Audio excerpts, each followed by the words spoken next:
Dear students, कैसे हैं आप लोग। उम्मीद करता हूँ आप लोग अच्छे होंगे, स्वस्थ होंगे। हमने कल सहायक संधि के बारे में पढ़ा था। हमने पढ़ा था कि सहायक संधि ने किस तरह से जो देश के जो प्रमुख राज्य थे उनको अंग्रेजी संरक्षण में ले लिया था। देश के जो अत्यंत शक्तिशाली और प्रमुख राज्य जब अंग्रेजी संरक्षण में आ गए तो अंग्रेज़ों का प्रभुत्व काफ़ी बढ़ गया और अपने प्रभुत्व में वृद्धि के साथ साथ अंग्रेज़ों ने अपने जो शक्ति है अपनी उसमें भी विस्तार करना शुरू किया। तो इसी कड़ी में अंग्रेज़ों ने राजपूत राज्यों के साथ 18 की संधियाँ की। अब जो ये संधियाँ हैं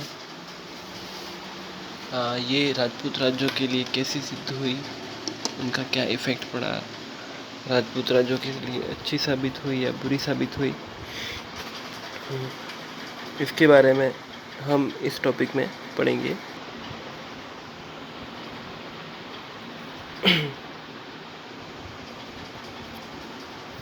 तो राजपूत राज्यों के साथ 1818 की संधियाँ। अब जो इसकी पृष्ठभूमि क्या है, 18वीं शताब्दी के पूर्वार्ध में मुग़लों की सत्ता का पतन आरंभ हो गया था। आप सभी को पता है कि मुग़ल बादशाह औरंगज़ेब तक और थोड़ी सी बहादुर शाह प्रथम तक मुग़ल सत्ता ठीक ठाक थी। औरंगज़ेब तक तो स्ट्रॉन्ग था मामला, लेकिन बहादुर शाह प्रथम की जैसे ही मृत्यु हुई उसके बाद से मुग़ल सत्ता का पतन आरंभ हो गया। अब चूँकि मुग़ल सत्ता का पतन आरंभ हो गया तो इससे क्या हुआ कि मुग़ल सत्ता के अधीन जो राजपूत राज्य थे वो स्वतंत्र शासकों की भांति व्यवहार करने लगे और इस कारण से आपस में लड़ने झगड़ने लगे।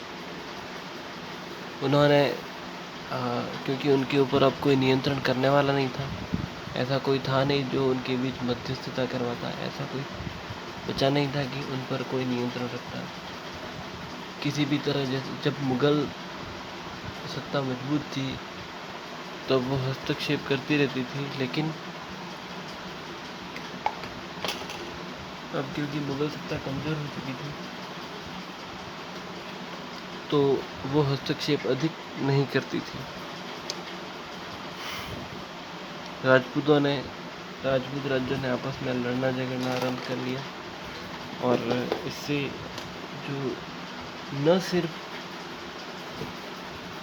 मराठों का प्रवेश राजपूताना में हो गया बल्कि कई राजपूत शासक थे वो विवश हो गए। अब जो आपस में छोटी छोटी बातों पर लड़ाई होती रहती थी, महत्वहीन बातों पर लड़ाई झगड़े वो लोग करते रहते थे।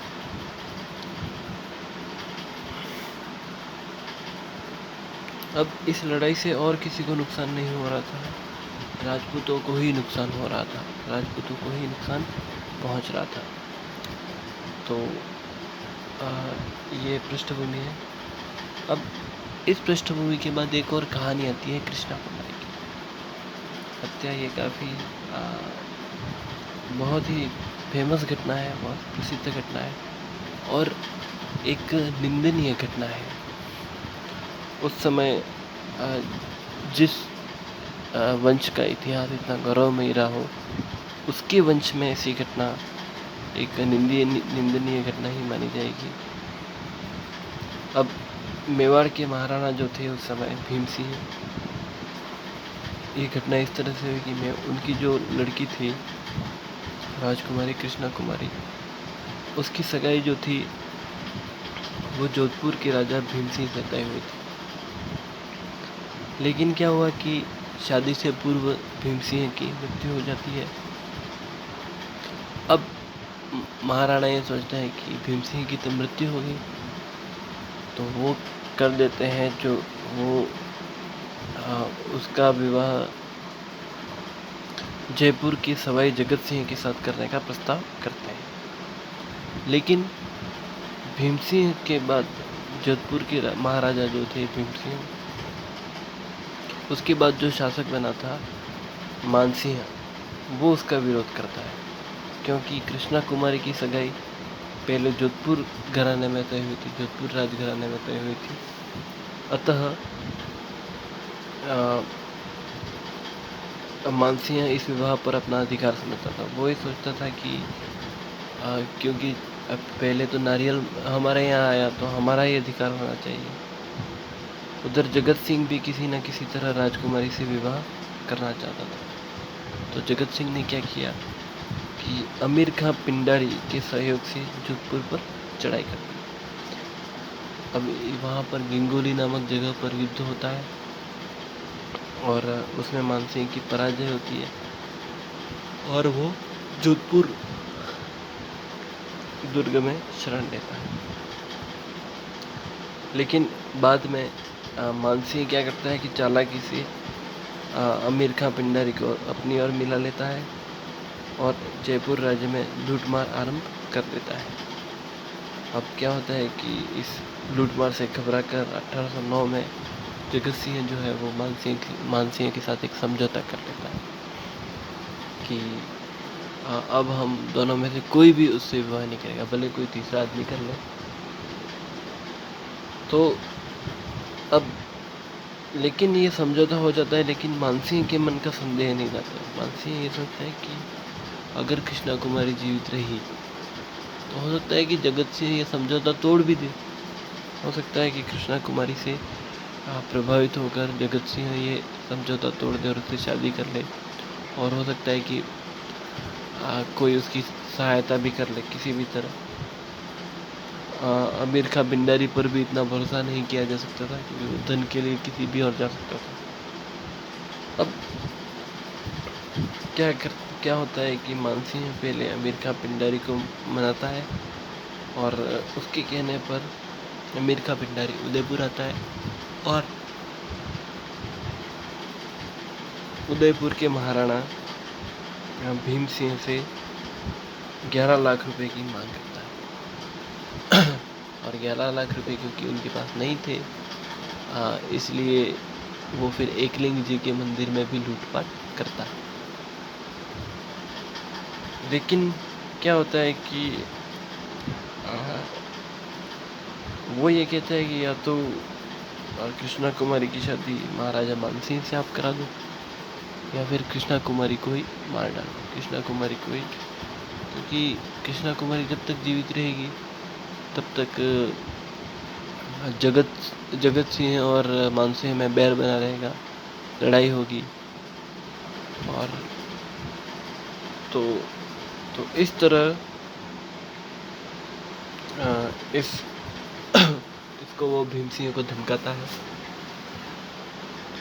और भीम सिंह क्योंकि एक काफ़ी दुर्बल शासक था, काफ़ी असहाय शासक था, तो वो इस बात को मान भी लेता है और कृष्णा कुमारी को जहर दे दिया जाता है। तो इस प्रकार कृष्णा कुमारी की मृत्यु हो जाती है, उसका मर्डर कर दिया जाता है और ये अत्यंत शर्मनाक घटना थी। ये एक तरह से पतन की पराकाष्ठा थी। तो इस तरह से अब इस तरह से जो हमने देखा कि राजपूतों का जो पतन हो चुका था, वो अब ये जो संधियाँ हुई उसके कारण क्या थे। पहली बात तो पहला कारण तो ये था कि आपसी झगड़े। राजपूत शासकों के बारे में मैंने पढ़ा है कि आपसी झगड़े वो करते रहते थे, बिना काम के युद्ध करते रहते थे, छोटी छोटी बातों पर युद्ध करते रहते थे। तो इन युद्धों के कारण एक तो दूसरा अंग्रेजों का आधिपत्य किस तरह हुआ, दूसरा मराठों का हस्तक्षेप, क्योंकि राजपूत शासकों ने 1740 से ही मराठों को बुलाना शुरू कर दिया अब मराठों का एक बार प्रवेश हुआ,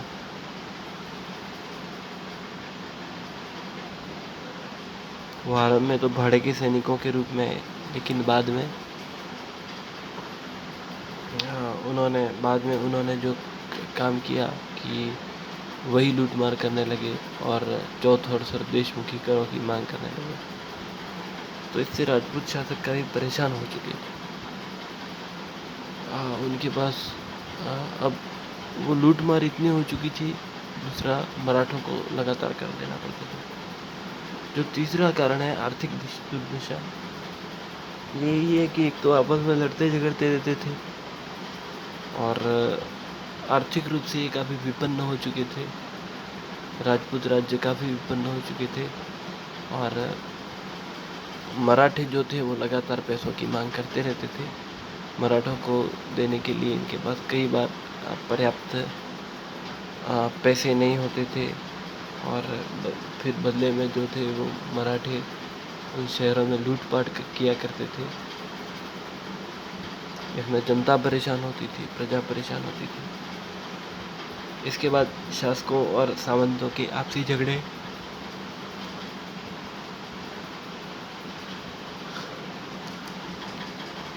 सामंतों की ये उम्मीद हमेशा रहती थी कि अगर उनका जो शासक है वो कोई निर्णय ले रहा है, कोई महत्वपूर्ण निर्णय ले रहा है, तो उसमें वो सामंतों की राय ले और इस तरह से आपस में वो करें। लेकिन सामंतों की महत्वाकांक्षा, और कई बार सामंत काफ़ी शक्तिशाली हो जाते थे, वो अनेक कारणों से झगड़ पड़ते थे। तो ये आपसी झगड़ों से मुक्ति पाने के लिए भी इन्होंने इस शरण ली। कंपनी की नीति में परिवर्तन, दरअसल क्या हुआ था कि ये जो राजपूत राज्य है वो काफ़ी लंबे अरसे से ब्रिटिश संरक्षण चाहते थे,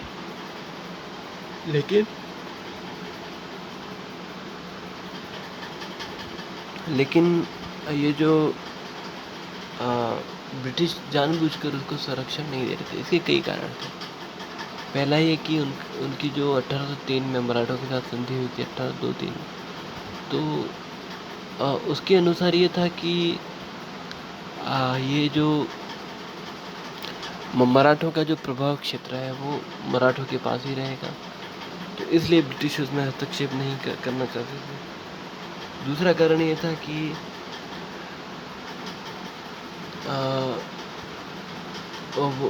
वो अभी इन सभी राजपूत राज्यों का भार लेने को तैयार नहीं थे। लेकिन धीरे धीरे 1817 में लॉर्ड हेस्टिंग्स भारत का गवर्नर जनरल था।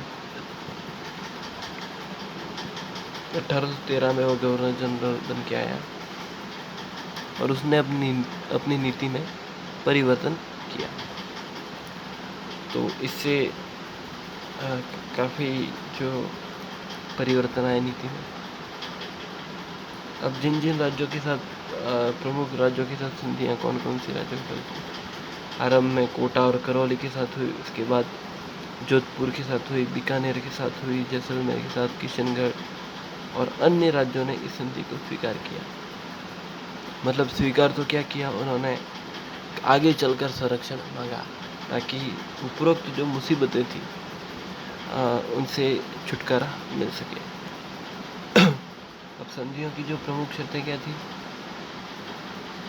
अब हमने जो देखी थी, दरअसल क्या है कि हमने जो पिछली सहायक संधि देखी थी, ये संधि भी उसी टाइप की थी, बस कुछ शर्तों में परिवर्तन था और कुछ एक शर्तों के साथ या फिर खिराज कम ज़्यादा के साथ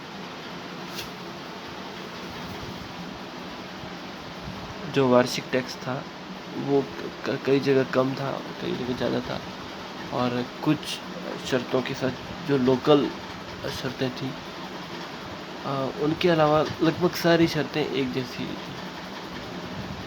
तो यही थी कि शासक और उसके उत्तराधिकारी ईस्ट इंडिया कंपनी एक दूसरे के मित्र रहेंगे। इसके बाद राजाओं के विदेशी संबंध कंपनी के अधीन होंगे, वे कोई युद्ध नहीं करेंगे और अन्य राज्यों से किसी भी प्रकार की वार्ता भी जो करेगी वो कंपनी करेगी। राज्य को प्रतिवर्ष एक निश्चित शुल्क कंपनी को देना था और किसी अन्य राज्य के साथ विवाद होने पर कंपनी मध्यस्थता करेगी। इसके बाद बड़े राज्य जो हैं वो अपने राज्य में अंग्रेजी सेना रखेंगे, जिसकी कमान अंग्रेज अधिकारियों के हाथों में होगी, जबकि सेना का जो खर्च है वो उठाना होगा राज्य को। राज्यों को अपने राज्य की राजधानी में एक अंग्रेजी पॉलिटिकल एजेंट रखना अनिवार्य था।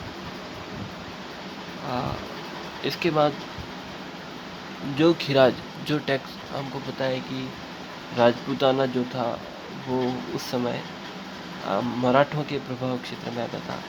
तो जो टैक्स पहले मराठों को दिया जाता था वो अब अंग्रेज़ों को दिया जाएगा। उन्होंने ये तय किया कि अब पहले जो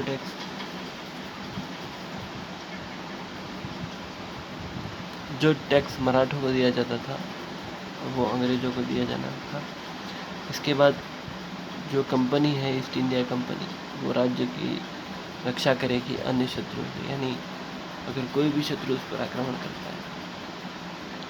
और कंपनी राज्य के आंतरिक मामलों में हस्तक्षेप नहीं करेगी। तो ये संधि भी एक तरह से सहायक संधि थी। मतलब ये जो ब्रिटिश राज्य की जो संरक्षण नीति थी उसके आधार पर ये सारी संधियाँ चल रही थी। और 1818 की जो सिक्वेंशियल संधियाँ हैं ये उसी नीति का, कंपनी की संरक्षण देने की नीति का ही एक परिणाम थी। क्योंकि संरक्षण से मतलब संरक्षण केवल एक युद्ध से संरक्षण, इससे मतलब है। इसके बाद इसके जो परिणाम निकले वो काफ़ी भयावह निकले। जो राज्य की आर्थिक दुर्दशा, क्योंकि क्या होता था कि अंग्रेज हर साल एक फिक्स टैक्स मांगते थे और जो अगर वो टैक्स नहीं दिया जाता तो फिर उसके ऊपर चक्रवृद्धि ब्याज लगाया जाता। उसके ऊपर एक चक्रवृद्धि ब्याज लगाया जाता था और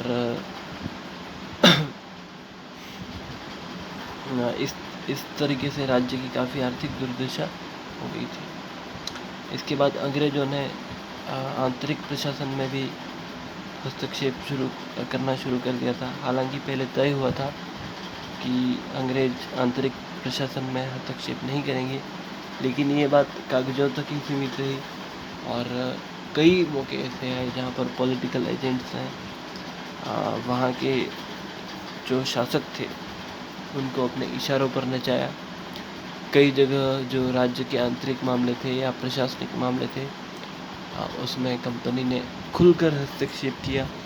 यहाँ तक कि कई बार तो जो मंत्रिमंडल है और जो मतलब जो मुख्य कार्मिक होते थे, वो भी अंग्रेज़ों के द्वारा तय किए जाते थे।